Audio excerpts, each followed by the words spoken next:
ਕਹਿੰਦਾ ਸੀ ਵੀ ਜਿਹੜੇ ਬੰਦੇ ਕੋਲ ਜਾਣਕਾਰੀ ਆ, ਨੌਲੇਜ ਮੇਕਸ ਯੂ ਪਾਵਰਫੁਲ। ਹੁਣ ਇਹ ਕਿਹਾ ਜਾਂਦਾ ਨਵਾਂ ਮੰਤਰ ਇਹ ਆ ਗਿਆ ਕਿ ਕਲੈਰਿਟੀ ਇਜ਼ ਪਾਵਰ। ਜੇ ਫਿਜ਼ੀਕਲ ਸਿੰਪਟਮ ਨਾਲ ਆ ਰਿਹਾ ਫਿਰ ਮੈਡੀਕਲ ਅਟੈਂਸ਼ਨ ਦੀ ਲੋੜ ਆ। ਸੋ ਸੋਸ਼ਲ ਮੀਡੀਆ ਦਾ ਵੀ ਇੱਥੇ ਪ੍ਰਭਾਵ ਪਿਆ ਹੋਣਾ। ਸੋਸ਼ਲ ਮੀਡੀਆ ਦਾ ਸਭ ਤੋਂ ਵੱਡਾ ਪ੍ਰਭਾਵ ਇਹ ਪਿਆ ਕਿ ਅਟੈਂਸ਼ਨ ਸਪੈਨ ਘਟ ਗਿਆ। ਅੱਜ ਕੱਲ੍ਹ ਤਾਂ ਡਾਕਟਰ ਸਾਹਿਬ ਕਿਤਾਬਾਂ ਨਾਲੋਂ ਜ਼ਿਆਦਾ ਉਹਨਾਂ ਦੀਆਂ ਸਮਰੀਜ਼ ਜਿਹੜੀਆਂ ਨੇ ਉਹਨਾਂ ਦੀ ਰੀਡਰਸ਼ਿਪ ਵਧੀ ਹੋਈ ਹੈ। ਤੰਦਰੁਸਤ ਬ੍ਰੇਨ ਦੀ ਕਾਰਗੁਜ਼ਾਰੀ 'ਚ ਬ੍ਰੇਨ ਫੌਗੀ ਨਹੀਂ ਹੁੰਦਾ। 45 ਮਿੰਟ ਦੇ ਬੰਦਾ ਹਫ਼ਤੇ 'ਚ 3 ਦਿਨ ਉਹ ਕਰ ਲੈ, ਉਹਦੇ ਨਾਲ ਮੈਜ਼ਰੇਬਲ ਬ੍ਰੇਨ 'ਤੇ ਇਫੈਕਟਸ ਨਜ਼ਰ ਆਉਂਦੇ ਨੇ। ਜਦੋਂ ਨੀਂਦ ਦੀ ਲੋੜ ਆ ਉਦੋਂ ਨੀਂਦ ਚਾਹੀਦੀ ਹੈ। ਨੀਂਦ ਨੂੰ ਦਬਾ ਕੇ ਜੇ ਆਪਾਂ ਕਹੀਏ ਅਸੀਂ ਇਹਨੂੰ ਆਪਣੀ ਬੜੀ ਖੂਬੀ ਸਮਝੀਏ ਕਿ ਮੈਂ ਬਸ ਕਾਫੀ ਪੀ ਕੇ ਹੋਰ ਕੰਮ ਕਰ ਲਿਆ, ਮੈਂ ਵੱਧ ਕੰਮ ਕਰ ਲਿਆ, ਵੱਧ ਪੜ੍ਹ ਲਿਆ ਜਾਂ ਵੱਧ ਜਾਗਦੇ ਰਹਿ ਗਏ, ਉਹਦਾ ਤੁਹਾਨੂੰ ਨੁਕਸਾਨ ਹੋਇਆ। ਬ੍ਰੇਨ ਫੌਗ ਕੀ ਹੈ? ਸੋ ਜੇ ਸਿੱਧੇ ਲਫ਼ਜ਼ਾਂ 'ਚ ਸਾਦਾ ਜਿਹਾ ਕਹਿ ਦਈਏ ਤੇ ਧੁੰਦਲਾ ਜਿਹਾ, ਸੋਚ ਧੁੰਦਲੀ ਜਿਹੀ ਹੋ ਜਾਣੀ। ਜਦੋਂ ਕਲੈਰਿਟੀ ਨਹੀਂ ਹੋ ਰਹੀ, ਤੁਸੀਂ ਡਰਾਈਵ ਕਰ ਰਹੇ ਹੋ ਤੇ ਭੁੱਲ ਗਿਆ ਕਿੱਧਰ ਜਾ ਰਹੇ ਸੀ। ਜੇ ਕੁਛ ਸੁਣਿਆ ਹੈ, ਕੁਛ ਪੜ੍ਹਿਆ ਤੇ ਉਹ ਪੜ੍ਹ ਕੇ ਸੁਣ ਕੇ ਵੀ ਲੱਗਿਆ ਯਾਰ ਕੀ ਪੜ੍ਹਿਆ ਸੀ, ਕੀ ਸੁਣਿਆ ਸੀ, ਗੱਲ ਕਰਨ ਲੱਗੇ ਆ ਕਲੀਅਰ ਨਹੀਂ ਹੈਗੇ। ਸੋ ਕੌਨਸਨਟਰੇਟ ਨਾ ਕਰ ਪਾਉਣਾ, ਫੋਕਸ ਨਾ ਕਰ ਪਾਉਣਾ, ਕੋਈ ਨਵੀਂ ਜਾਣਕਾਰੀ ਹੈ ਉਹ ਹਾਸਲ ਕਰਨ ਲੱਗਿਆ ਤਕਲੀਫ ਆਉਣੀ। ਸੋ ਇਹ ਜਿਹੜਾ ਧੁੰਦਲਾਪਨ ਜਿਹਾ ਹੋ ਜਾਂਦਾ, ਜਿਹਨੂੰ ਕਹਿੰਦੇ ਨਾ ਧੁੰਦਲਾ ਧੁੰਦਲਾ ਦਿਖ ਰਿਹਾ, ਅੱਖਾਂ ਮੂਹਰੇ ਧੁੰਦਲਾ ਜਿਹਾ ਹੋ ਗਿਆ, ਜਾਲਾ ਜਿਹਾ ਆ ਗਿਆ। ਜੇ ਉਹ ਸੋਚ ਇਸ ਤਰ੍ਹਾਂ ਦੀ ਹੋ ਜਾਏ ਉਹਨੂੰ ਬ੍ਰੇਨ ਫੌਗ ਕਹਿ ਦਿੰਦੇ ਆ। ਬ੍ਰੇਨ ਫੌਗ ਆਪਣੇ ਆਪ 'ਚ ਕੋਈ ਮੈਡੀਕਲ ਡਾਇਗਨੋਸਿਸ ਜਾਂ ਕੋਈ ਕੰਡੀਸ਼ਨ, ਕੋਈ ਇਸ ਤਰ੍ਹਾਂ ਦੀ ਬਿਮਾਰੀ ਨਹੀਂ ਹੈ। ਇਹ ਇੱਕ ਜਰਨਲ ਫੀਲਿੰਗ ਆ, ਜਿਸ ਤਰ੍ਹਾਂ ਆਪਣੀਆਂ ਬਹੁਤ ਸਾਰੀਆਂ ਫੀਲਿੰਗਸ ਨੇ ਤੇ ਇਹ ਇਸ ਤਰ੍ਹਾਂ ਨਹੀਂ ਹੈਗਾ ਕਿ ਅਲਜ਼ਾਈਮਰਸ ਜਾਂ ਡਿਮੈਂਸ਼ੀਆ ਹੈ, ਪਰ ਇੱਕ ਜਰਨਲਾਈਜ਼ਡ ਫੀਲਿੰਗ ਹੈ ਜਿਹੜੀ ਕਾਫੀ ਕਾਮਨ ਹੈ। ਜਿਵੇਂ ਤੁਸੀਂ ਕਿਹਾ ਕਿ ਆਪਾਂ ਸਾਰੇ ਹੀ ਕਦੇ ਨਾ ਕਦੇ ਮਹਿਸੂਸ ਕਰਦੇ ਹਾਂ ਕਿ ਯਾਰ ਪਤਾ ਨਹੀਂ ਕਲੀਅਰ ਜਾਂ ਨਹੀਂ ਮੈਡੀਕਲ ਕੰਡੀਸ਼ਨ ਨਹੀਂ ਹੈ। ਇਹਨੂੰ ਕੋਈ ਇਸ ਤਰ੍ਹਾਂ ਨਹੀਂ ਹੈਗਾ ਕਿ ਇਹਦਾ ਟੈਸਟ ਕਰਕੇ ਆਪਾਂ ਬ੍ਰੇਨ ਫੌਗ ਦਾ ਡਾਇਗਨੋਸਿਸ ਦੇ ਦਿੱਤਾ। ਤੇ ਅੱਗੇ ਵੀ ਆਪਣਾ ਵਾਸੂ ਕਿਹਾ ਜਾਂਦਾ ਸੀਗਾ ਕਿ ਨੌਲੇਜ ਇਜ਼ ਪਾਵਰ। ਕਹਿੰਦਾ ਸੀ ਜਿਹੜੇ ਬੰਦੇ ਕੋਲ ਜਾਣਕਾਰੀ ਆ, knowledge makes you powerful, which is still true. Knowledge is power. ਪਰ ਜਿਹੜੀ ਨੌਲੇਜ ਹੈ ਜੋ ਅਪਲਾਈਡ ਨਾ ਹੋਵੇ, ਅੱਜ ਕੱਲ੍ਹ ਆਪਾਂ ਇਨਫੋਰਮੇਸ਼ਨ ਓਵਰਲੋਡ 'ਚ ਜੀ ਰਹੇ ਹਾਂ। Already there is so much information, internet 'ਤੇ, ਵਟਸਐਪ 'ਤੇ ਆਪਾਂ ਨੂੰ ਬਹੁਤ ਜਾਣਕਾਰੀ ਮਿਲ ਰਹੀ ਹੈ, ਸੋਸ਼ਲ ਮੀਡੀਆ 'ਤੇ ਵੀ ਅਤੇ ਇਸ ਤਰ੍ਹਾਂ ਵੀ। ਹੁਣ ਇਹ ਕਿਹਾ ਜਾਂਦਾ ਨਵਾਂ ਮੰਤਰ ਇਹ ਆ ਗਿਆ ਕਿ ਕਲੈਰਿਟੀ ਇਜ਼ ਪਾਵਰ। ਸੋ ਜੇ ਬ੍ਰੇਨ ਫੌਗੀ ਹੈ, ਜੇ ਧੁੰਦਲਾ ਦਿਖ ਰਿਹਾ, ਕਲੈਰਿਟੀ ਘਟ ਗਈ, ਦੈਟ ਮੀਨਸ ਜਿਹੜੀ ਆਪਣੇ ਕੋਲ ਨੌਲੇਜ ਸੀਗੀ ਉਹ ਵੀ ਸਾਡੇ ਕੰਮ ਨਹੀਂ ਆ ਰਹੀ। ਸੋ ਇਹ ਬੜਾ ਜ਼ਰੂਰੀ ਹੈ ਕਿ ਬ੍ਰੇਨ 'ਚ ਕਲੈਰਿਟੀ ਹੋਵੇ। ਈਵਨ ਜਿਹੜੇ ਆਪਣੇ ਹੁਣ ਸੋਸ਼ੋ ਪੋਲੀਟੀਕਲ ਇਸ਼ੂਜ਼ ਨੇ ਉਹਨਾਂ ਬਾਰੇ ਵੀ ਦੋਨੋਂ ਸਾਈਡਾਂ ਦੇ ਆਰਗੂਮੈਂਟ ਬੜੇ ਸਟਰੋਂਗ ਹੁੰਦੇ ਆ, ਕਲੈਰਿਟੀ ਨਹੀਂ ਹੋਣ ਦਿੰਦੇ। ਸੋ ਮਤਲਬ ਜਿਵੇਂ ਲਾਇਬ੍ਰੇਰੀ ਦੇ ਵਿੱਚ ਕਿਤਾਬਾਂ ਬਹੁਤ ਪਈਆਂ ਨੇ, ਪਰ ਜੇ ਉਹ ਤਰਤੀਬ ਮੁਤਾਬਕ ਨਹੀਂ ਪਈਆਂ ਤੇ ਜੇ ਤੁਹਾਨੂੰ ਕਿਤਾਬ ਲੱਭਣੀ ਨਹੀਂ ਮੌਕੇ ਤੇ ਉਹਦਾ ਫਾਇਦਾ ਨਹੀਂ। ਜਿਸ ਵੇਲੇ ਜਿਹੜੀ ਚੀਜ਼ ਦੀ ਲੋੜ ਹੈ। ਬੜਾ ਸੋਹਣਾ ਕਿਹਾ ਤੁਸੀਂ ਵਾਸੂ, ਬਿਲਕੁਲ। ਸੋ ਸਾਡੇ ਨਾ ਨਿਊਜ਼ ਮੀਡੀਆ ਦੇ ਵਿੱਚ ਵੀ ਅਕਸਰ ਇਹਦੇ ਬਾਰੇ ਬੜੀ ਗੱਲ ਹੁੰਦੀ ਹੈ ਕਿ ਹਰ ਅਦਾਰੇ ਨੇ ਆਪਣੀ ਕੋਈ ਨਾ ਕੋਈ ਵੈਬਸਾਈਟ ਬਣਾਈ ਹੋਈ ਹੈ। ਵੈਬਸਾਈਟਸ ਇੰਨੀਆਂ ਜ਼ਿਆਦਾ ਹੋ ਗਈਆਂ ਖਬਰਾਂ ਵਾਲੀਆਂ, ਪਰ ਹੁਣ ਜਿਹੜਾ ਚੈਲੰਜ ਹੈ, ਜਿਵੇਂ ਤੁਸੀਂ ਕਿਹਾ ਨਾ ਕਲੈਰਿਟੀ, ਨਿਊਜ਼ ਮੀਡੀਆ ਦੇ ਵਿੱਚ ਵੀ ਚੈਲੰਜ ਇਹ ਹੈ ਕਿ ਖਬਰਾਂ ਨੂੰ ਪਰੋਸਣਾ ਕਿਵੇਂ ਹੈ ਕਿ ਉਹ ਡਾਈਜੈਸਟ ਹੋਣ, ਉਹ ਸਮਝ ਲੱਗਣ। ਕਿ ਤੁਸੀਂ ਵੈਬਸਾਈਟ ਦਾ ਪਹਿਲਾ ਪੇਜ ਵੇਖਿਆ, ਤੁਹਾਨੂੰ ਪਹਿਲਾ ਪੇਜ ਵੇਖ ਕੇ ਸਾਰੀ ਗੱਲ ਸਮਝ ਲੱਗ ਗਈ। ਸੋ ਮੈਨੂੰ ਲੱਗਦਾ ਕਿ ਇਨਫੋਰਮੇਸ਼ਨ ਵੀ ਸਾਡੇ ਦਿਮਾਗ ਦੇ ਵਿੱਚ ਉਸੇ ਤਰ੍ਹਾਂ ਪਈ ਹੈ ਕਿ ਉਹ ਜੇ ਤਰਤੀਬ ਮੁਤਾਬਕ ਜੇ ਉਹ ਹੈਂਡੀ ਪਈ ਹੈ ਕਿ ਲੋੜ ਵੇਲੇ ਅਸੀਂ ਉਹਨੂੰ ਕਾਲ ਕਰ ਸਕੀਏ, ਮਤਲਬ ਫਿਰ ਉਹਦਾ ਫਾਇਦਾ, ਫਿਰ ਉਹ ਕਲੈਰਿਟੀ ਉਹਨੂੰ ਕਹਾਵਾਂਗੇ। ਅਦਰਵਾਈਜ਼ ਉਹ ਫਿਰ ਬ੍ਰੇਨ ਫੌਗ ਹੈ। ਸੋ ਇਨਫੋਰਮੇਸ਼ਨ ਸਾਡਾ ਟੂਲ ਹੋਵੇ ਤੇ ਉਹ ਨੌਲੇਜ 'ਚ ਕਨਵਰਟ ਹੋਵੇ। ਜਾਣਕਾਰੀ ਤੇ ਗਿਆਨ 'ਚ ਫਰਕ ਹੋ ਜਾਂਦਾ। ਹਾਂਜੀ। ਤੇ ਡਾਕਟਰ ਸਾਹਿਬ ਇਹਦੇ ਕਾਰਨ ਕੀ ਹੋ ਸਕਦੇ ਨੇ? ਵੀ ਜੇ ਕਿਸੇ ਵਿਅਕਤੀ ਨੂੰ ਬਹੁਤ ਜ਼ਿਆਦਾ ਇੰਸੀਡੈਂਸ ਹੁੰਦੀ ਹੋਵੇ ਬ੍ਰੇਨ ਫੌਗ ਦੀ, what could be the possible causes? So ਇੱਕ ਤਾਂ ਵਾਸੂ ਹੋ ਗਿਆ ਸ਼ਾਰਟ ਟਰਮ, ਕਿ ਤੁਹਾਨੂੰ ਇੱਕਦਮ ਇਸ ਤਰ੍ਹਾਂ ਮਹਿਸੂਸ ਹੋਇਆ, ਤੁਸੀਂ ਬਿਲਕੁਲ ਤਰੋ ਤਾਜ਼ਾ ਸੀਗੇ, ਕਦੀ ਕੋਈ ਪ੍ਰੋਬਲਮ ਨਹੀਂ ਆਈ, ਤੇ ਇੱਕਦਮ ਤੁਹਾਨੂੰ ਲੱਗਿਆ ਕੋਈ ਫਿਜ਼ੀਕਲ ਸਿੰਪਟਮ ਵੀ ਆਏ ਨਾਲ। ਮੰਨ ਲਓ ਤੁਹਾਡੇ ਇੱਕ ਸਾਈਡ ਮੂੰਹ ਦੀ ਡਰੋਪ ਹੋਣ ਲੱਗ ਗਈ, ਜਾਂ ਜਿੱਦਾਂ ਸਟ੍ਰੋਕ ਦੇ ਜਿਹੜੇ ਸਿੰਪਟਮ ਨੇ। ਜੇ ਫਿਜ਼ੀਕਲ ਸਿੰਪਟਮ ਨਾਲ ਆ ਰਿਹਾ ਤੇ ਉਦੋਂ ਸ਼ਾਰਟ ਟਰਮ ਇੱਕਦਮ ਤੁਹਾਨੂੰ ਲੱਗ ਰਿਹਾ ਕਿ ਬ੍ਰੇਨ ਫੌਗੀ ਹੋ ਰਿਹਾ, ਫਿਰ ਮੈਡੀਕਲ ਅਟੈਂਸ਼ਨ ਦੀ ਲੋੜ ਹੈ। ਪਰ ਵੈਸੇ ਇਹਦੇ ਕਾਰਨ ਇੱਕ ਤਾਂ ਅੰਡਰਲਾਈਂਗ ਕਈ ਬਿਮਾਰੀਆਂ ਹੋ ਸਕਦੀਆਂ, ਜਿਵੇਂ ਬਲੱਡ ਸ਼ੂਗਰ ਦੀ ਠੀਕ ਤਰ੍ਹਾਂ ਕੰਟਰੋਲ ਨਾ ਰਹਿਣਾ, ਘਟ ਜਾਣੀ, ਉਹਦੇ ਨਾਲ ਮਹਿਸੂਸ ਕਰ ਸਕਦਾ ਕੋਈ ਨਿਊਟ੍ਰੀਸ਼ਨਲ ਡੈਫੀਸ਼ੀਐਂਸੀ ਹੋ ਸਕਦੀ ਹੈ, ਅਤੇ ਹੋਰ ਅੰਡਰਲਾਈਂਗ ਮੈਡੀਕਲ ਕੰਡੀਸ਼ਨਸ ਜਾਂ ਦਵਾਈਆਂ ਕਰਕੇ ਹੋ ਸਕਦਾ। ਉਸ ਤੋਂ ਇਲਾਵਾ ਇਹ ਹੋ ਸਕਦਾ ਲਾਈਫ ਸਟਾਈਲ ਕਰਕੇ ਹੋਵੇ, ਹੋ ਸਕਦਾ ਆਪਣੀ ਡਾਇਟ ਕਰਕੇ ਹੋਵੇ। ਜੇ ਵੈਸੇ ਤੰਦਰੁਸਤ ਆ, ਵੈਸੇ ਕੋਈ ਅੰਡਰਲਾਈਂਗ ਕੰਡੀਸ਼ਨ ਨਹੀਂ ਹੈਗੀ, ਪਰ ਆਪਣਾ ਜਿਹੜਾ ਲਾਈਫ ਸਟਾਈਲ, ਖੁਰਾਕ ਤੇ ਰਹਿਣ-ਸਹਿਣ ਦਾ ਤਰੀਕਾ ਆ, ਉਹ ਇਹਦੇ 'ਚ ਕੰਟਰੀਬਿਊਟ ਕਰਦਾ। ਜਿਵੇਂ ਤੁਸੀਂ ਗੱਲ ਕਰ ਰਹੇ ਸੀ ਕਿ ਨਿਊਜ਼ ਮੀਡੀਆ ਦੇ ਵਿੱਚ ਜਦੋਂ ਬਹੁਤ ਸਾਰੀ ਸਕੈਟਰਡ ਜਿਹੀ ਇਨਫੋਰਮੇਸ਼ਨ, ਜਾਣਕਾਰੀ ਇੱਧਰੋਂ-ਉੱਧਰੋਂ ਆਈ ਜਾ ਰਹੀ ਹੈ, ਉਹਦੀ ਸੈਂਸ ਆਪਸ 'ਚ ਬਣ ਨਹੀਂ ਰਹੀ, ਤੇ ਆਪਣਾ ਬ੍ਰੇਨ ਉਹਦੇ ਲਈ ਡਿਜ਼ਾਈਨਡ ਨਹੀਂ ਹੈਗਾ। ਸਾਨੂੰ ਜਿਹੜੇ ਪਾਠਸ਼ਾਲਾਵਾਂ ਨੇ, ਸਕੂਲ, ਯੂਨੀਵਰਸਿਟੀ ਹੈ, ਕੋਈ ਚੀਜ਼ ਸਿਖਾਉਣ ਵਾਸਤੇ ਉਹਦਾ ਇੱਕ ਤਰੀਕਾ, ਸਿਲੇਬਸ ਹੁੰਦਾ ਸੀ। ਬਿਲਕੁਲ, ਤੇ ਉਹ ਇੱਕ ਬੜਾ ਤਰਤੀਬਵਾਰ ਸਿਖਾਇਆ ਜਾਂਦਾ ਸੀ। ਇਹ ਨਹੀਂ ਹੈਗਾ ਕਿ ਕੋਈ ਕੁਛ ਕਿਤੋਂ ਪੜ੍ਹਾਤਾ, ਕੋਈ ਕੁਛ ਕਿਤੋਂ ਪੜ੍ਹਾਤਾ। ਹੁਣ ਕੁਛ ਇਸ ਤਰ੍ਹਾਂ ਦਾ ਹੋ ਰਿਹਾ। ਸੋ ਸੋਸ਼ਲ ਮੀਡੀਆ ਦਾ ਵੀ ਇੱਥੇ ਪ੍ਰਭਾਵ ਪਿਆ ਹੋਣਾ ਫਿਰ, ਕਿਉਂਕਿ ਇੰਸਟਾਗ੍ਰਾਮ, ਫੇਸਬੁੱਕ ਸਾਨੂੰ ਜੋ ਪਰੋਸੀ ਜਾਂਦਾ ਅਸੀਂ ਉਹਨੂੰ ਕੰਜ਼ਿਊਮ ਕਰੀ ਜਾਂਦੇ ਹਾਂ। ਸੋ ਵਾਸੂ ਇਹ ਦੇਖਿਆ ਗਿਆ ਕਿ ਸੋਸ਼ਲ ਮੀਡੀਆ ਦਾ ਸਭ ਤੋਂ ਵੱਡਾ ਪ੍ਰਭਾਵ ਇਹ ਪਿਆ ਕਿ ਅਟੈਂਸ਼ਨ ਸਪੈਨ ਘੱਟ ਗਿਆ। ਸੋ ਹੁਣ ਨਾ, ਅੱਗੇ ਹੁੰਦਾ ਸੀ ਲੋਕ ਵਿਚਾਰ ਸੁਣਦੇ ਸੀ, ਲੰਬੀਆਂ ਗੱਲਾਂ ਬਾਤਾਂ ਹੁੰਦੀਆਂ ਸੀ। ਹੁਣ ਸਾਰਾ ਕੁਛ ਬਾਈਟ ਸਾਈਜ਼ ਕਹਿੰਦੇ ਹੋਣਾ ਚਾਹੀਦਾ। ਪੇਸ਼ੈਂਸ ਨਹੀਂ ਹੈਗੀ। ਬਿਲਕੁਲ ਪੇਸ਼ੈਂਸ ਨਹੀਂ ਹੈਗੀ। ਤੇ ਜਿਹੜੀ ਨਵੀਂ ਜਨਰੇਸ਼ਨ ਆ ਉਹਨਾਂ 'ਚ ਸਗੋਂ ਹੋਰ ਜ਼ਿਆਦਾ ਇਫੈਕਟ ਆ। ਜਿਹੜੀਆਂ ਐਪਸ ਵੀ ਨੇ ਸਾਨੂੰ ਉਹ ਜ਼ਿਆਦਾ ਚੰਗੀਆਂ ਲੱਗਦੀਆਂ ਜਿਨ੍ਹਾਂ 'ਚ 1-1.5 ਮਿੰਟ ਦੇ ਵਿੱਚ ਸਾਨੂੰ ਕੋਈ ਡੋਪਾਮੀਨ ਦੀ ਕਿੱਕ ਮਿਲ ਜਾਏ, ਕੈਪਸੂਲ ਦੇ ਦਿਓ, ਹਾਸਾ ਆ ਜਾਏ, ਜਾਂ ਬਸ ਫਟਾਫਟ ਪਤਾ ਲੱਗ ਜਾਏ, ਸਾਨੂੰ ਸੈਂਸ ਆਫ ਅਚੀਵਮੈਂਟ ਹੋਵੇ ਵੀ ਮੈਂ 1 ਮਿੰਟ 'ਚ ਪਤਾ ਲੱਗ ਗਿਆ ਯਾਰ ਮੈਨੂੰ।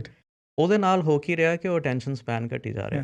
ਤੇ ਜਦੋਂ ਫੋਕਸ ਕਰਨਾ ਪੈਂਦਾ ਕਿਸੇ ਚੀਜ਼ ਵਾਸਤੇ, ਉਸ 'ਤੇ ਦਿਮਾਗ ਬਿਲਕੁਲ ਇਕਾਗਰਚਿਤ ਹੋਣਾ ਪੈਂਦਾ, ਮੈਡੀਟੇਸ਼ਨ ਕਰਨੀ, ਇਕਾਂਤ 'ਚ ਬਹਿਣਾ, ਕੋਈ ਲੰਬੀ ਗੱਲ ਸੁਣਨੀ, ਪੜ੍ਹਨੀ, ਉਹ ਲੱਗਦਾ ਹੈ ਇਹ ਕਲੀਅਰ ਨਹੀਂ ਹੋਈ। ਅੱਜ ਕੱਲ੍ਹ ਤਾਂ ਡਾਕਟਰ ਸਾਹਿਬ ਕਿਤਾਬਾਂ ਨਾਲੋਂ ਜ਼ਿਆਦਾ ਉਹਨਾਂ ਦੀਆਂ ਸਮਰੀਜ਼ ਜਿਹੜੀਆਂ ਨੇ ਉਹਨਾਂ ਦੀ ਰੀਡਰਸ਼ਿਪ ਵਧੀ ਹੋਈ ਹੈ। ਬਿਲਕੁਲ, ਸਾਰੇ ਲੋਕ ਕਹਿੰਦੇ ਵੀ ਸਾਰ ਸੁਣਾ ਦਿਓ ਗੱਲ ਦਾ, ਵੀ ਸਾਡੇ ਕੋਲ ਤੁਹਾਡੀ ਗੱਲ ਸੁਣਨ ਲਈ ਸਮਾਂ ਨਹੀਂ ਹੈਗਾ, ਟਾਈਮ ਨਹੀਂ ਹੈਗਾ, ਪੜ੍ਹਨ ਵਾਸਤੇ ਤਾਂ ਹੈ ਹੀ ਨਹੀਂ। ਬਿਲਕੁਲ, ਹਰ ਚੀਜ਼ ਇਸ ਤਰ੍ਹਾਂ ਅਸੀਂ ਖਾਣ ਵਾਸਤੇ ਵੀ ਇਸ ਤਰ੍ਹਾਂ ਸੋਚਦੇ ਹਾਂ ਕਿ ਰੈਡੀਮੇਡ ਕੋਈ ਗੋਲੀ ਹੋਵੇ, ਉਹ ਖਾ ਲਈਏ, ਉਹਦੇ ਨਾਲ ਸਾਰਾ ਕੁਛ ਮਿਲ ਜਾਏ। ਜੀ, ਤੇ ਡਾਕਟਰ ਸਾਹਿਬ ਇਹਦੇ ਕੋਈ ਸਿਹਤ 'ਤੇ ਸਾਡੇ ਮਾੜੇ ਪ੍ਰਭਾਵ ਵੀ ਹੋ ਸਕਦੇ ਨੇ ਕਿ ਬ੍ਰੇਨ ਫੌਗ ਜੇ ਹੋਈ ਤਾਂ ਜ਼ਿਆਦਾ ਚਿੰਤਾ ਕਰਨ ਵਾਲੀ ਗੱਲ ਨਹੀਂ, ਸਾਰਿਆਂ ਨੂੰ ਹੀ ਹੁੰਦਾ? ਬਿਲਕੁਲ, ਇਹਦੇ ਬਾਰੇ ਸੋਚਣਾ ਚਾਹੀਦਾ ਤੇ ਇਹ ਨਹੀਂ ਹੋਣੀ ਚਾਹੀਦੀ। ਇਹ ਤੰਦਰੁਸਤ ਬ੍ਰੇਨ ਦੀ ਕਾਰਗੁਜ਼ਾਰੀ 'ਚ ਬ੍ਰੇਨ ਫੌਗੀ ਨਹੀਂ ਹੁੰਦਾ। ਈਵਨ ਜਿਹੜੇ ਬਲੂ ਜ਼ੋਨਸ ਦੀ ਆਪਾਂ ਇਸ ਪ੍ਰੋਗਰਾਮ 'ਚ ਬੜੀ ਗੱਲ ਕੀਤੀ, ਜਿਹੜੇ 100 ਸਾਲ ਤੱਕ ਤੰਦਰੁਸਤ ਜੀਂਦੇ ਨੇ ਬਜ਼ੁਰਗ, ਉਹਨਾਂ ਦੇ ਦਿਮਾਗ ਬੜੇ ਕਲੀਅਰ ਆ, ਚੈਸ ਖੇਡਦੇ ਆ, ਤਾਸ਼ ਖੇਡਦੇ ਆ, ਖਬਰਾਂ ਪੜ੍ਹਦੇ, ਉਹਨਾਂ ਨੂੰ ਕੁਛ ਵੀ ਪੁੱਛ ਲਓ ਫਟ ਕਰਕੇ ਜਵਾਬ ਦਿੰਦੇ ਆ। ਸੋ ਇਹਦੇ ਸ਼ਾਰਟ ਟਰਮ ਤਾਂ ਇਹੀ ਹੋ ਗਿਆ ਕਿ ਜੇ ਕੰਮ 'ਤੇ ਤੁਸੀਂ ਫੋਕਸ ਨਹੀਂ ਕਰ ਪਾ ਰਹੇ, ਤੁਹਾਡਾ ਕੰਮ ਸਫਰ ਕਰਦਾ, ਪੜ੍ਹਾਈ ਸਫਰ ਕਰਦੀ ਹੈ, ਤੁਹਾਡੀਆਂ ਰਿਲੇਸ਼ਨਸ਼ਿਪਸ ਸਫਰ ਕਰਦੀਆਂ ਨੇ ਜੇ ਤੁਸੀਂ ਧਿਆਨ ਨਹੀਂ ਦੇ ਪਾ ਰਹੇ। ਸੋ ਜ਼ਿੰਦਗੀ ਦੇ ਹਰ ਪਹਿਲੂ ਨੂੰ ਇਫੈਕਟ ਕਰਦੀ ਹੈ। ਜੇ ਤੁਹਾਡਾ ਕੰਮ ਡਰਾਈਵਿੰਗ ਦਾ ਹੈ, ਕੋਈ ਹੈਵੀ ਮਸ਼ੀਨਰੀ ਤੁਸੀਂ ਆਪਰੇਟ ਕਰ ਰਹੇ ਹੋ, ਅਤੇ ਬ੍ਰੇਨ ਫੌਗੀ ਹੈ, ਧੁੰਦਲਾ ਜਿਹਾ, ਕਲੀਅਰ ਨਹੀਂ ਹੈਗੇ ਕੀ ਕਰਨ ਲੱਗੇ ਸੀ, ਤੁਸੀਂ ਨੁਕਸਾਨ ਕਰ ਸਕਦੇ ਹੋ। ਜੇ ਇਹੀ ਲੌਂਗ ਟਰਮ ਚੱਲਦਾ ਰਹੇ, ਉਹ ਤੁਹਾਡਾ ਪੂਰਾ ਕਰੀਅਰ ਖਰਾਬ ਕਰ ਸਕਦਾ। ਉਹਦੀਆਂ ਕੌਨਸੀਕੁਐਂਸਿਸ ਫਿਰ ਹੁੰਦਾ ਕੀ ਹੈ, ਜਦੋਂ ਕਲੈਰਿਟੀ ਨਹੀਂ ਹੈ, ਫਿਰ ਲੋਕ ਸਹਾਰਾ ਲੈਣਗੇ, ਚਲੋ ਕੌਫੀ ਪੀ ਲਓ ਜਾਂ ਕੋਈ ਹੋਰ ਸਟਿਮੂਲੈਂਟ ਲੈ ਲਓ, ਐਨਰਜੀ ਡਰਿੰਕ ਲੈ ਲਓ। ਸੋ ਇੱਕ ਸਾਈਕਲ ਸ਼ੁਰੂ ਹੋ ਜਾਂਦਾ ਕਿ ਅਸੀਂ ਜਿਹੜੀ ਚੀਜ਼ ਦਾ ਹੱਲ ਉਹਦਾ ਕਾਰਨ ਦੇਖ ਕੇ ਕਰਨਾ ਚਾਹੀਦਾ ਸੀ, ਅਸੀਂ ਉਹਨੂੰ ਦਬਾਤਾ। ਸੋ ਉਹ ਕੌਫੀ, ਕੈਫੀਨ ਉਸ ਸਾਈਕਲ 'ਚ ਪੈ ਕੇ ਫਿਰ ਨੀਂਦ ਡਿਸਟਰਬ ਹੋ ਜਾਂਦੀ ਹੈ, ਫਿਰ ਉਹ ਇਨਸੋਮਨੀਆ ਦੀਆਂ ਉਹ ਚੀਜ਼ਾਂ ਸ਼ੁਰੂ ਹੋ ਜਾਂਦੀਆਂ। ਸ਼ੂਗਰ ਕ੍ਰੇਵਿੰਗਸ ਹੁੰਦੀਆਂ ਨੇ ਅਕਸਰ, ਜਦੋਂ ਫੌਗੀ ਜਿਹਾ ਹੋਵੇ ਜਾਂ ਕੋਈ ਉਦਾਸ ਜਿਹਾ ਫੀਲ ਕਰੇ, ਉਹ ਖਾਣ ਲੱਗ ਪੈਂਦੇ, ਜਿਹਨੂੰ ਕੰਫਰਟ ਫੂਡ ਕਹਿੰਦੇ। ਉਹਦੇ ਨਾਲ ਸ਼ੂਗਰ ਲੈਵਲਸ ਫਿਰ ਫਲਕਚੁਏਟ ਕਰਦੇ ਨੇ ਬਹੁਤ, ਇਨਸੂਲਿਨ ਲੈਵਲ ਫਲਕਚੁਏਟ ਕਰਦੇ ਆ। ਜਿਹੜੀਆਂ ਅੰਡਰਲਾਈਂਗ ਮੈਡੀਕਲ ਕੰਡੀਸ਼ਨ ਆ, ਜੋ ਵੈਸੇ ਨਹੀਂ ਸੀਗੀਆਂ ਪਰ ਤੁਸੀਂ ਪ੍ਰੋਨ ਸੀ, ਹੋ ਸਕਦਾ ਸੀ ਤੁਹਾਨੂੰ ਉਹਦੇ ਚਾਂਸਿਸ ਜ਼ਿਆਦਾ ਹੁੰਦੇ, ਉਹ ਬਾਹਰ ਆਉਣੀਆਂ ਸ਼ੁਰੂ ਹੋ ਜਾਂਦੀਆਂ। ਡਾਇਬਟੀਜ਼, ਹਾਈ ਕੋਲੈਸਟਰੋਲ, ਇਨਸੋਮਨੀਆ, ਇਹੋ ਜਿਹੀਆਂ ਚੀਜ਼ਾਂ ਨੂੰ ਵਧਣ ਦਾ ਮੌਕਾ ਮਿਲ ਜਾਂਦਾ। ਬ੍ਰੇਨ ਫੌਗ ਦੇ ਜੇ ਆਪਾਂ ਹੁਣ ਗੱਲ ਕਰੀਏ ਵੀ ਇਹਨੂੰ ਲਾਈਫ ਸਟਾਈਲ ਦੇ ਵਿੱਚ ਅਸੀਂ ਕਿਹੋ ਜਿਹੇ ਚੇਂਜਸ ਕਰ ਸਕਦੇ ਹਾਂ ਤਾਂ ਕਿ ਸਾਨੂੰ ਬ੍ਰੇਨ ਫੌਗ ਨਾ ਹੋਵੇ? ਬਿਲਕੁਲ ਵਾਸੂ, ਕਿਹੜੀਆਂ ਚੀਜ਼ਾਂ ਇਸ ਤੋਂ ਪ੍ਰੀਵੈਂਟ ਕਰਦੀਆਂ ਨੇ, ਅਤੇ ਜੇ ਹੋ ਗਈ ਤਾਂ ਕਿਹੜੀਆਂ ਸਹਾਈ ਹੋਣਗੀਆਂ? ਉਹਨਾਂ ਦੇ ਵਿੱਚ ਇੱਕ ਤਾਂ ਜਿਵੇਂ ਆਪਾਂ ਜੀਵਨ ਸ਼ੈਲੀ 'ਚ ਗੱਲ ਕਰਦੇ ਨਾ, ਵੀ ਡਾਇਟ ਬਹੁਤ ਹੀ ਮੇਜਰ ਫੈਕਟਰ ਆ, ਅਤੇ ਉਹ ਮੇਜਰ ਫੈਕਟਰ ਤਾਂ ਬਣ ਗਿਆ ਕਿਉਂਕਿ ਬੜਾ ਗੈਰ ਕੁਦਰਤੀ ਹੋ ਗਿਆ ਖਾਣਾ। ਜੇ ਕੁਦਰਤੀ ਖਾਣਾ ਹੋਵੇ ਫਿਰ ਉਹਦੇ ਬਾਰੇ ਸੋਚਣ ਦੀ ਇੰਨੀ ਲੋੜ ਨਹੀਂ ਹੈ। ਦੂਸਰਾ, ਅਕਸਰ ਇਸੇ ਪ੍ਰੋਗਰਾਮ 'ਚ ਆਪਾਂ ਗੱਲ ਕਰਦੇ ਹਾਂ ਕਿ comfort food is the most abused anxiety drug, and exercise ਜਿਹੜੀ ਆ ਉਹ ਲੀਸਟ ਯੂਜ਼ਡ ਸਟਿਮੂਲੈਂਟ ਹੈਗਾ। ਸੋ ਐਕਸਰਸਾਈਜ਼ ਬਹੁਤ ਹੈਲਪਫੁਲ ਆ ਬ੍ਰੇਨ ਹੈਲਥ ਵਾਸਤੇ। ਜਦੋਂ ਐਕਸਰਸਾਈਜ਼ ਕਰੀਦੀ ਹੈ, ਬ੍ਰੇਨ ਨੂੰ ਵੱਧ ਆਕਸੀਜਨ ਜਾਂਦੀ ਹੈ ਸਰੀਰ ਦੇ ਹਰ ਹਿੱਸੇ ਵਾਂਗੂ, ਉਹਦੇ ਨਾਲ ਅਲਰਟਨੈਸ ਆਉਂਦੀ ਹੈ, ਜੋ ਕਿ ਬਿਲਕੁਲ ਬ੍ਰੇਨ ਫੌਗ ਦਾ ਆਪੋਜ਼ਿਟ ਹੈ। ਫਿਰ ਐਕਸਰਸਾਈਜ਼ ਕਰਨ ਨਾਲ ਕਈ ਹਾਰਮੋਨ ਰਿਲੀਜ਼ ਹੁੰਦੇ ਨੇ ਸਰੀਰ 'ਚ। ਇੱਕ ਤਾਂ ਅਕਸਰ ਜਿਹੜੇ ਰਨਿੰਗ ਕਰਦੇ ਨੇ, ਐਰੋਬਿਕ ਐਕਸਰਸਾਈਜ਼ ਕਰਦੇ ਆ, ਉਹ ਜਾਣਦੇ ਆ ਕਿ 15-20 ਮਿੰਟ ਬਾਅਦ ਨਾ ਐਂਡੋਰਫਿਨਸ ਆਉਂਦੀਆਂ ਤੇ ਉਹ ਜਿਹਨੂੰ ਰਨਰਸ ਹਾਈ ਕਹਿੰਦੇ ਆ ਕਿ ਹੁਣ ਬੰਦਾ ਹਾਈ ਹੋ ਗਿਆ ਰਨਿੰਗ ਤੇ ਜੀ ਉਹ ਬ੍ਰੇਨ ਵਾਸਤੇ ਬੜੀ ਵਧੀਆ। ਉਸ ਤੋਂ ਬਾਅਦ ਤੁਹਾਡਾ ਫੋਕਸ ਕਲੈਰਿਟੀ ਵੱਧ ਜਾਂਦੀ ਹੈ, ਇੱਕ ਤਾਂ ਚੰਗੀ ਫੀਲਿੰਗ ਆਉਂਦੀ ਹੈ ਤੇ ਬ੍ਰੇਨ ਹੈਲਥ ਵਾਸਤੇ ਵੀ ਚੰਗੀ ਗੱਲ। ਬਿਲਕੁਲ ਸਭ ਤੋਂ ਵਧੀਆ ਤਰੀਕਾ ਆਪਣੇ ਆਪ ਨੂੰ ਹਾਈ ਦੇਣ ਦਾ ਇਹੀ ਹੈ ਕਿ ਐਰੋਬਿਕ ਐਕਸਰਸਾਈਜ਼ ਕਰੋ ਤੇ ਉਸ ਦੇ ਨਾਲ ਬ੍ਰੇਨ ਦੇ ਵਿੱਚ ਇੱਕ ਹੋਰ ਚੀਜ਼ ਰਿਲੀਜ਼ ਹੁੰਦੀ ਹੈ, ਉਹਨੂੰ BDNF ਕਹਿੰਦੇ ਨੇ ਐਕਸਰਸਾਈਜ਼ ਕਰਨ ਨਾਲ। BDNF? ਹਾਂਜੀ, ਬ੍ਰੇਨ ਡਰਾਈਵਡ ਨਿਊਰੋਟ੍ਰੋਪਿਕ ਫੈਕਟਰ। ਉਹ ਜਿਹੜੀਆਂ ਨਰਵਸ ਨੇ, ਜਿਹੜੇ ਨਰਵ ਸੈਲਸ ਨੇ, ਉਹਨਾਂ ਨੂੰ ਰੀਜਨਰੇਟ ਕਰਨ 'ਚ, ਗਰੋ ਕਰਨ ਦੇ ਵਿੱਚ ਸਹਾਈ ਹੁੰਦਾ ਤੇ ਐਕਸਰਸਾਈਜ਼ ਉਹਨੂੰ ਸਟਿਮੂਲੇਟ ਕਰਦੀ ਹੈ।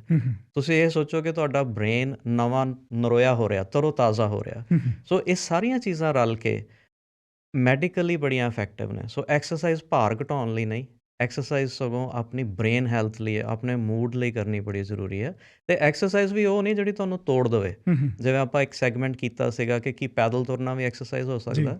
ਖੋਜ ਇਹ ਦੱਸਦੀ ਹੈ ਕਿ ਜੇ 45 ਮਿੰਟ ਬ੍ਰਿਸਕ ਵਾਕ, ਜਿੱਦਾਂ ਟਾਕ ਟੈਸਟ ਸੀਗਾ ਵੀ ਐਂ ਨਹੀਂ ਕਿ ਤੁਸੀਂ ਟਹਿਲ ਰਹੇ ਹੋ, ਥੋੜ੍ਹਾ ਜਿਹਾ ਸਾਹ ਚੜਿਆ, ਥੋੜ੍ਹਾ ਦਿਲ ਦੀ ਰਫਤਾਰ ਤੇਜ਼ ਹੋਈ, 45 ਮਿੰਟ ਦੇ ਬੰਦਾ ਹਫ਼ਤੇ 'ਚ 3 ਦਿਨ ਉਹ ਕਰ ਲੈ, ਉਹਦੇ ਨਾਲ ਮੈਜ਼ਰੇਬਲ ਬ੍ਰੇਨ 'ਤੇ ਇਫੈਕਟਸ ਨਜ਼ਰ ਆਉਂਦੇ ਨੇ। ਤੁਹਾਡੀ ਫੋਕਸ ਵੱਧਦਾ, ਕਲੈਰਿਟੀ ਵੱਧਦੀ ਹੈ, ਜਿਹਨੂੰ ਕਹਿੰਦੇ ਵੀ ਕਮਾਂਡ ਸੈਂਟਰ ਅੱਗੇ ਨਾਲੋਂ ਬੈਟਰ ਹੋ ਗਿਆ।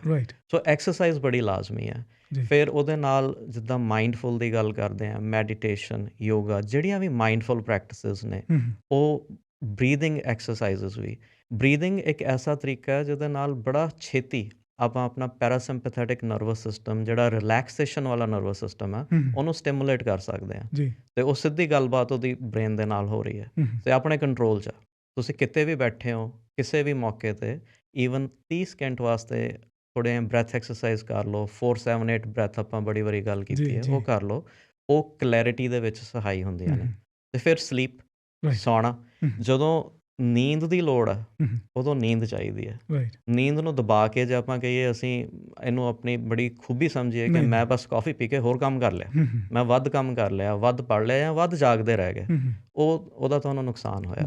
ਸੋ ਡਾਇਟ, ਐਕਸਰਸਾਈਜ਼, ਮਾਈਂਡਫੁਲਨੈਸ, ਸਲੀਪ, ਇਹ ਸਾਰੀਆਂ ਲਾਈਫ ਸਟਾਈਲ ਦੀਆਂ ਚੇਂਜਿਸ ਨੇ ਜਿਹੜੀਆਂ ਬੜੀਆਂ ਸਹਾਈ ਹੁੰਦੀਆਂ ਇਸ ਚੀਜ਼ ਦੇ ਵਿੱਚ। ਅਤੇ ਜੇ ਸਪੈਸੀਫਿਕਲੀ ਡਾਇਟ ਬਾਰੇ ਗੱਲ ਕਰੀਏ, ਕਿਹੜੀਆਂ ਚੀਜ਼ਾਂ ਨੇ, ਕੋਈ ਇੱਦਾਂ ਦੀਆਂ ਹੈਗੀਆਂ ਚੀਜ਼ਾਂ ਜੇ ਅਸੀਂ ਇਹ ਚੀਜ਼ਾਂ ਖਾਈਏ, ਜ਼ਿਆਦਾ ਖਾਈਏ ਜਾਂ ਰੂਟੀਨ ਵਿੱਚ ਖਾਈਏ ਅਤੇ ਉਹਦੇ ਨਾਲ ਬ੍ਰੇਨ ਫੌਗ ਘੱਟ ਹੋਵੇ? ਬਸ ਮੈਂ ਨਾ ਕੀ ਖਾਈਏ ਉਹਦੇ ਨਾਲੋਂ ਵੱਧ ਫੋਕਸ ਕਰਨ ਨੂੰ ਦਿਲ ਕਰਦਾ ਕਿ ਪਹਿਲਾਂ ਕੀ ਨਾ ਖਾਈਏ। ਜੀ ਜ਼ਰੂਰ। ਜਿਸ ਤਰ੍ਹਾਂ ਆਪਾਂ ਕੰਪਿਊਟਰਸ ਦੀ ਗੱਲ ਕਰਦੇ ਹਾਂ ਨਾ, ਕਿ ਕੰਪਿਊਟਰ ਇੱਕ ਟੂਲ ਆ, ਇਹਦੇ 'ਚ ਜੇ ਤੁਸੀਂ ਗਾਰਬੇਜ ਫੀਡ ਕਰੋਗੇ ਤਾਂ ਉਹ ਤੁਹਾਨੂੰ ਵਾਪਸ ਗਾਰਬੇਜ ਦੇਵੇਗਾ। GIGO। ਸੋ ਆਪਣਾ ਜਿਹੜਾ ਸਰੀਰ ਹੈ, ਉਹਦੇ 'ਚ ਜੇ ਆਪਾਂ ਮਾੜਾ ਫਿਊਲ ਪਾਵਾਂਗੇ ਅਤੇ ਉਹ ਪੋਲਿਊਸ਼ਨ ਹੋਏਗਾ ਅੰਦਰ, ਪੋਲਿਊਸ਼ਨ ਬ੍ਰੇਨ ਫੌਗ ਕਰੇਗਾ। ਸੋ ਜਿਹੜੀਆਂ ਰਿਫਾਈਨਡ ਕਾਰਬੋਹਾਈਡਰੇਟਸ ਨੇ, ਸ਼ੂਗਰੀ ਫੂਡਸ ਨੇ, ਪ੍ਰੋਸੈਸਡ ਸ਼ੂਗਰ, ਜਿਹਦੇ ਨਾਲ ਇੱਕਦਮ ਤੁਹਾਡੀ ਬਲੱਡ ਸ਼ੂਗਰ ਸਪਾਈਕ ਕਰਦੀ ਹੈ, ਇਨਸੂਲਿਨ ਦੇ ਵਿੱਚ ਉਤਾਰ ਚੜਾਅ ਬਹੁਤ ਜ਼ਿਆਦਾ ਆਉਂਦੇ ਨੇ, ਪੇਸਟਰੀਜ਼, ਕੁੱਕੀਜ਼, ਚਿਪਸ, ਅਕਸਰ ਜਿਹਨੂੰ ਪੈਕਟਾਂ ਵਾਲਾ ਫੂਡ ਕਿਹਾ ਜਾਂਦਾ, ਜਿਹੜਾ ਪੈਕਟ 'ਚ ਆਇਆ, ਉਹ ਬ੍ਰੇਨ ਫੌਗ ਨੂੰ ਵਰਸ ਕਰਦਾ।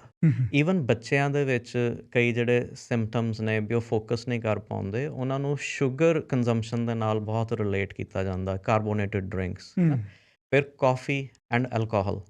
ਅਕਸਰ ਇਹ ਕਿਹਾ ਜਾਂਦਾ ਕਿ ਜੀ ਸਵੇਰੇ ਉੱਠਣ ਵਾਸਤੇ ਕੌਫੀ ਦੇ ਦਈ ਦੀ ਹੈ, ਸ਼ਾਮ ਨੂੰ ਰਿਲੈਕਸ ਕਰਨ ਲਈ ਵਾਈਨ ਪੀ ਲਈ ਦੀ ਹੈ, ਅਲਕੋਹਲ ਪੀ ਲਈ ਦੀ ਹੈ। ਸੋ ਉਹ ਬ੍ਰੇਨ ਨੂੰ ਡਿਸਟਰੋਏ ਕਰਨ ਦਾ ਬਹੁਤ ਵਧੀਆ ਤਰੀਕਾ। ਜਿਹੜੀ ਐਲਕੋਹਲ ਆ, ਉਹਦੀ ਓਵਰ ਕੰਜ਼ੰਪਸ਼ਨ ਇੱਕ ਪੋਇਜ਼ਨ ਆ ਬ੍ਰੇਨ ਵਾਸਤੇ, ਅਤੇ ਇਹਨਾਂ ਨੂੰ ਕੰਟਰੋਲ ਕਰਨਾ, ਜਦੋਂ ਨੀਂਦ ਦੀ ਲੋੜ ਆ ਉਦੋਂ ਨੀਂਦ ਪੂਰੀ ਕਰੋ। Coffee and alcohol the over consumption ਨਾ ਕਰੋ ਖਾਸ ਤੌਰ 'ਤੇ। ਸੋ ਸ਼ੂਗਰੀ ਫੂਡਸ, ਕੌਫੀ ਐਂਡ ਐਲਕੋਹਲ। ਫਿਰ ਜਿਹੜੇ ਕਈ ਹਾਈ ਫੈਟੀ ਖਾਣੇ ਨੇ, ਜਿਨ੍ਹਾਂ ਦੇ ਵਿੱਚ ਸਪੈਸ਼ਲੀ ਜਿਹੜੀਆਂ ਅਨਹੈਲਦੀ ਫੈਟਸ ਨੇ, ਜਿਹੜੇ ਕੁਕਿੰਗ ਆਇਲਸ ਨੇ, ਉਹ ਬਹੁਤ ਵਰਤੇ ਗਏ, ਉਹ ਵੀ ਇਹਦੇ 'ਚ ਕੰਟਰੀਬਿਊਟ ਕਰਦੇ। ਸੋ ਉਹਨਾਂ ਨੂੰ ਅਵੋਇਡ ਕਰਨਾ ਬੜਾ ਜ਼ਰੂਰੀ ਹੈ। ਡਾਕਟਰ ਸਾਹਿਬ, ਜੇ ਅਸੀਂ ਕਹੀਏ ਵੀ ਮੋਟੇ ਤੌਰ 'ਤੇ ਜਿਨ੍ਹਾਂ ਫੂਡਸ ਨੂੰ ਪ੍ਰੋਸੈਸ ਕਰਨ ਲਈ, ਡਾਈਜੈਸਟ ਕਰਨ ਲਈ ਜ਼ਿਆਦਾ ਸਮਾਂ ਲੱਗਦਾ ਬਾਡੀ ਨੂੰ, ਉਹ ਨਾ ਖਾਧੇ ਜਾਣ, ਵੁੱਡ ਦੈਟ ਬੀ ਰਾਈਟ?